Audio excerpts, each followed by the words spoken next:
3000 దాకా కూడా వచ్చింది. కానీ నేను నాకు 1996 సంవత్సరంలో సిటీ కేబుల్లో చేరినప్పుడు నాకు 2200 రూపాయలు జీతం, కటింగులు పోను 2050 రూపాయలు వచ్చేది. ఈఎస్ఐ అప్పుడు ఉండేది, ఈఎస్ఐ పిఎఫ్ పోను 2050 రూపాయలు వచ్చేది. ఆ లెక్క అది కూడా ఏంటి, నెలకి 5 రోజులు సెలవులు అది వాడుకోకపోతే 5 రోజుల సెలవులు కూడా దాంట్లో జీతంలో వేయడం వల్ల అట్ట వచ్చేది 2050. లేకపోతే కనుక నాకు 1800 వస్తుంది.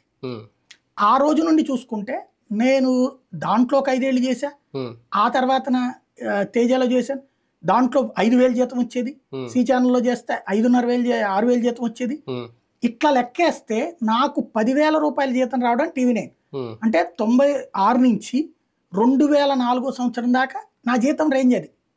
అప్పుడు 10,000 అయితే మళ్ళీ 25,000 అవ్వడానికి 2004 నుంచి 2009 సంవత్సరం పట్టింది 25,000 జీతం అవడానికి. ఆ తర్వాత 60,000 జీతం వచ్చింది, బాగుంది. కానీ ఈ పరిణామ క్రమంలో నేను మంచి చదువులు నా పిల్లలకి చెప్పించలేకపోయాను. నేను వాళ్ళు కోరుకున్న ఎడ్యుకేషన్ ఇన్స్టిట్యూషన్స్లో చేర్చలేకపోయా. అయితే వాళ్ళు కోరుకోలేదు, వాళ్ళు కూడా గవర్నమెంట్ వాటిలోనే చేరతానన్నారు కాబట్టి, లయోలాలోనూ శారదా కాలేజీలో చదివారు కాబట్టి ఓకే.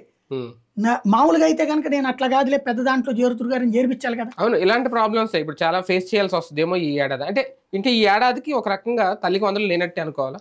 నాకు అర్థం కాని ఒక పాయింట్ ఏంటంటే, నిన్న